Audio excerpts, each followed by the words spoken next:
আমি আছি ধানমন্ডি হকার্স মার্কেটে। এটা ঢাকা কলেজের সামনে অপোজিটে অবস্থিত। আসলে যে হারে শীত পড়েছে বাংলাদেশে, মানুষ এখন হন্যে হয়ে খুঁজছে কোথায় সুলভ মূল্যে শীত বস্ত্র পাওয়া যায়, এবং ঢাকা শহরে ধানমন্ডি হকার্সেই সবচেয়ে সুলভ মূল্যে শীত বস্ত্রগুলো পাওয়া যায়।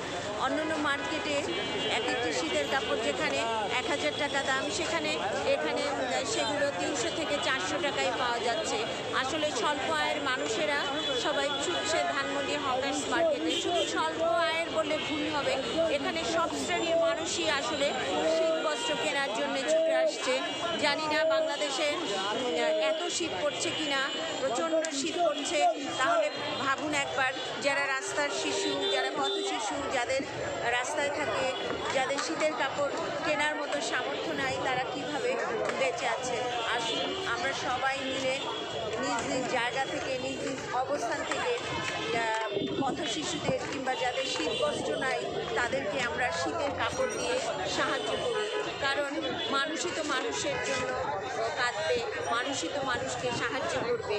এবং এই শীতের সময় দরিদ্র মানুষেরা যেখানে খাবার কিনতে পারে না একবেলা, সেখানে কিভাবে শীতের কাপড় কিনবে? কাজেই উচিত যারা বিত্তবান আছেন তাদের এগিয়ে আসা উচিত। রাস্তায় থাকে বহু পথ শিশু, আমাদের ছিন্নমূলেরা থাকে, যাদের মা নেই, বাবা নেই, শীত বস্ত্র নেই, তাদের সবাই সাহায্য করার জন্য এগিয়ে আসুন। আর দেখুন, এই শীতে কিন্তু বয়স্ক লোকদের অনেক কষ্ট হয়।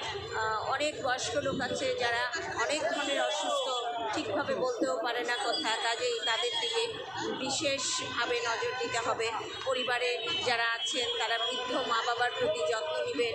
ঠিক যেমনিভাবে ছোটোবেলা আমাদের জন্মের পর আমাদের মা বাবারা আমাদের আগলে রেখেছেন শীত বস্ত্র দিয়ে, শীতকালে আমাদের রক্ষা করেছেন, ঠিক সেইভাবেই আমাদের বৃদ্ধ বাবা মাকে এই শীতের সময় আগলে রাখতে হবে।